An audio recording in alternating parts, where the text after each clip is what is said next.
오늘 여기에 아삽이라는 사람이 나오고 있습니다. 이 시편의 저자가 아삽인데 누구인가 하는 겁니다.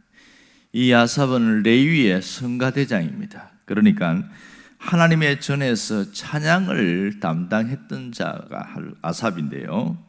지금 이 아삽이 하나님이 기뻐하시는 예배가 무엇인지를 가르쳐주는 지혜시다. 장르로는 지혜시라고 할 수 있습니다.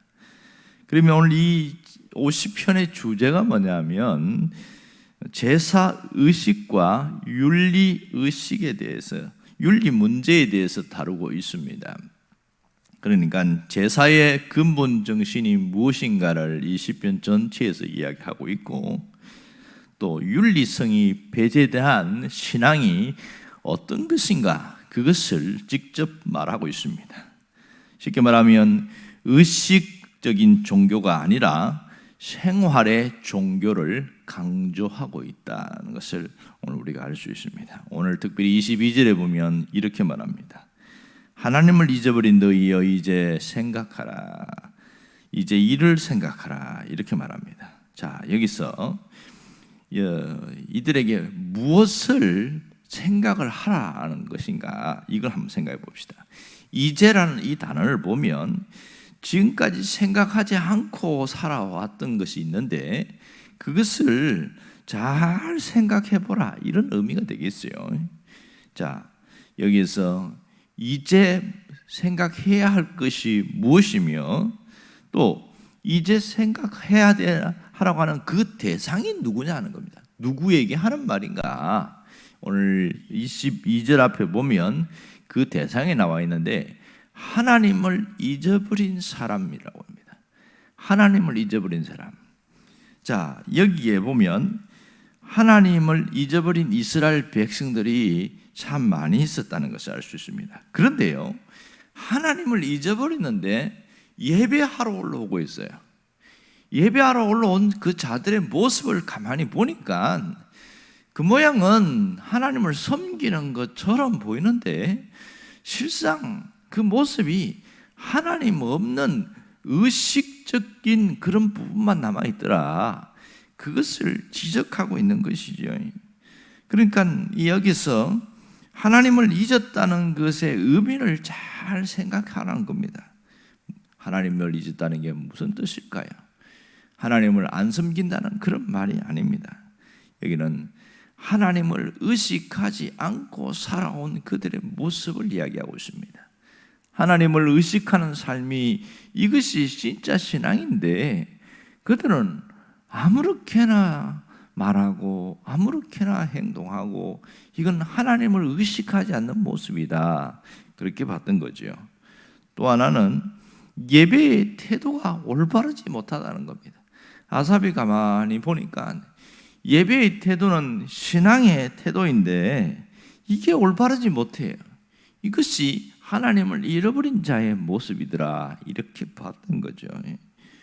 결국은 이렇게 함부로 하는 그런 태도가 하나님에 대해서 업신여기는 것 같다.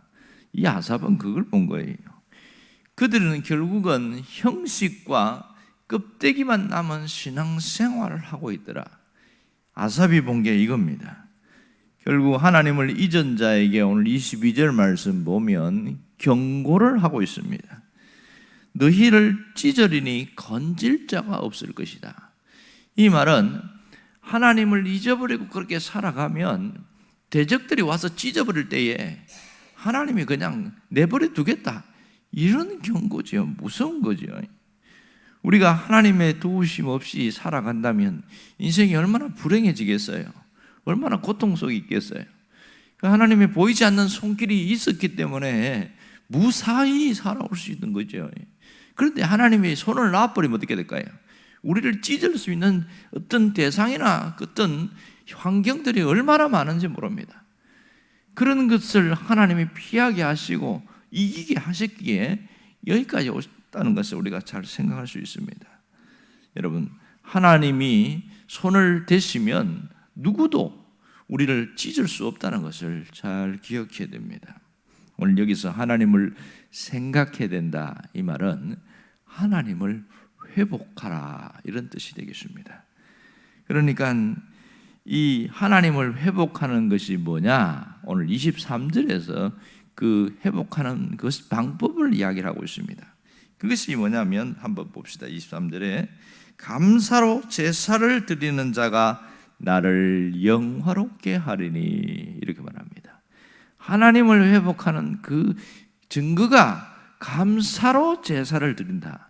희한하지요. 하나님 앞에 이 제사는 예배를 말하는데 감사의 예배를 드리더라. 그리고 그가 살면서 하나님을 영화롭게 하더라. 다른 말로 하면 하나님께 영광을 돌리면서 살아가더라, 이렇게 이야기하는 겁니다. 이것이 하나님을 찾은 자의 모습이고, 반대로 하나님을 잊은 자에게는 감사의 제사가 없다는 것을 말하고 있습니다.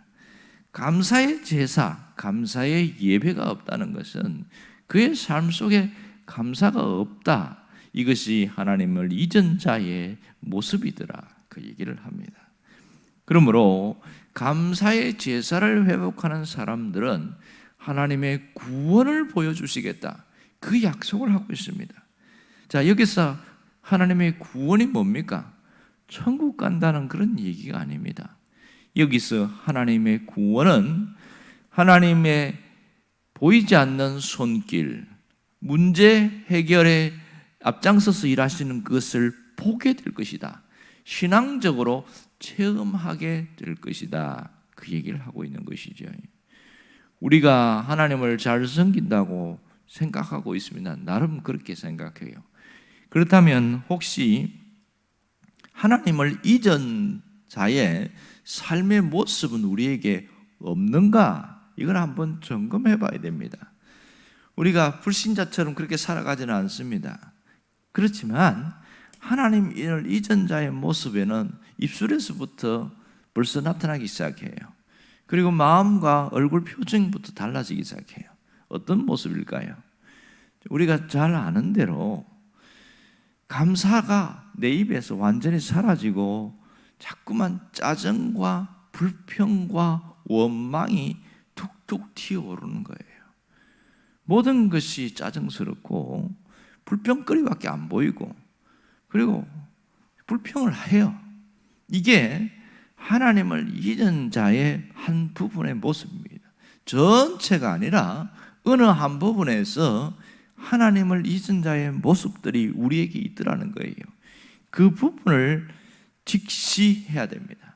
잘 볼 수 있어야 된다는 거지요. 여러분, 내 신앙생활에서 어느 한 부분이 생명력을 잃어버린 그런 부분이 있다면 다시 회복해야 되는 것이 대단히 중요합니다. 오늘 이 말씀을 통해서 하나님이 우리에게 뭘 원할까요? 하나님을 회복해라, 이 얘기죠. 신앙의 생명력을 다시 갖추라는 거예요. 그것이 우리가 다시 하나님 앞에 온전히 일어서야 되는 가장 큰 중요한 부분을 알 수 있습니다. 하나님을 회복하는 방법을 오늘 뭘 이야기하고 있어요? 그것이 감사다, 그 얘기를 하고 있습니다. 감사다. 자, 여기서 말하는 감사는 입술로 그치는 감사가 아닙니다.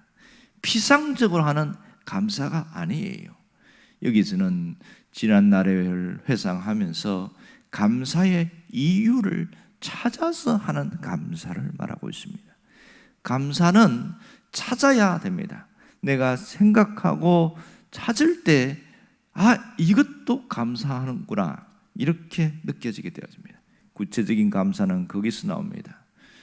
제가 이 성경을 공부하면서 또 특별히 대면으로 함께 못하니까 비대면으로 공부를 하는데, 어떤 분이 그러더만요. 목사님, 생각 없이 그냥 지나왔는데 지금 생각하니까 죽고 싶다는 생각이 없어진 걸 이제 알았어요, 이렇게 말하더라고요. 이제 하나님의 말씀을 공부하면서 이전에는 자기 혼자 사는 게 너무 힘들다, 차라리 죽고 싶다, 그렇게 자기의 생각도 하고 혼자 한마디씩 내뱉었다는 거예요. 그런데 어느 순간 그게 없어졌대. 그걸 지금 깨달았다는 거예요. 생각할 때에, 찾을 때에 감사의 이유가 나오는 겁니다. 그게 없어지고 약을 안 먹으면 잠을 못 자는데 약을 안 먹어도 멀쩡히 자고 일어나고, 이 얼마나 놀라운 은혜입니까? 그런 일들이 되어지니까. 그리고 사람들과 사람들 사이에서 나에 대해서 기분 나쁜 소리 하면 하루 종일 막 그걸 묵상하면서 막 울그락불그락 하는 이전에 그런 모습이 싹 사라지게 된 거. 놀라운 일이지요. 그래서 감사할 게 너무 많네요. 그 얘기를 하더라고요. 감사는 찾아야 감사할 수가 있는 겁니다. 이것은 하나님께 대한 수직적인 부분이고요. 이 감사의 회복은 수평적으로까지 이어져야 됩니다. 그것이 뭐냐? 나눔과 섬김으로 나타나야 됩니다.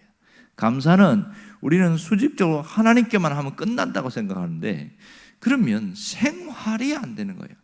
내가 누구를 통해서, 어떤 통로를 통해서 은혜를 받았고 뭔가 좋아졌고 그랬으면 참 하나님 앞에 감사까지 했어요.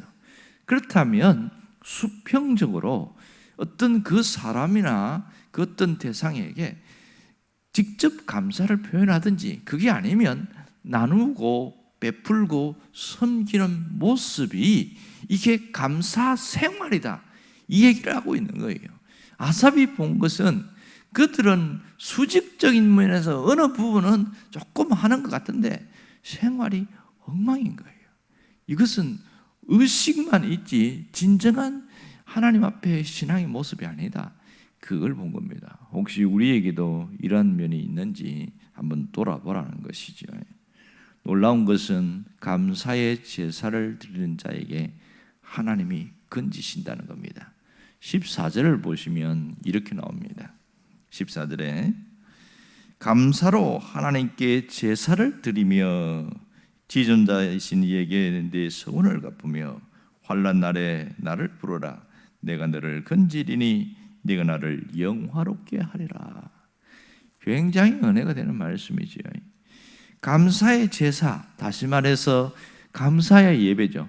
수직적인 것과 수평적인 것이 아우러지는 이 감사의 예배는 하나님이 나를 건지시게 하시는 놀라운 역사가 일어난다, 그 얘기를 하고 있습니다. 오늘 우리가 진심으로 감사를 고백하는 그 신앙이 나타나기를 원합니다. 감사의 신앙 고백은 신앙생활의 백미라고 할 수 있습니다. 으뜸이죠. 감사의 고백이 많으면 많을수록 신앙생활에 가장 높은 봉우리에 서 있다, 이렇게 말할 수 있습니다. 이번 한 주간 하루에 3번씩 감사를 표현할 수 있기를 원합니다. 하나님께 감사하고 또 그 마음을 가지고 만나는 사람들에게, 저 사람에게 나에게 도움을 줬다, 그러면 이렇게 한 것을 내가 감사하다고 하고 그 마음으로 또 다른 사람도 섬기고, 그럴 때에 하나님 우리 마음을, 우리 모습을 보면서 얼마나 흡족해 하실까요? 이것이 하나님께 영화롭게 하는 그 모습인 겁니다. 여러분이 그 주인공이 되기를 주의 이름으로 축원합니다. 기도하겠습니다.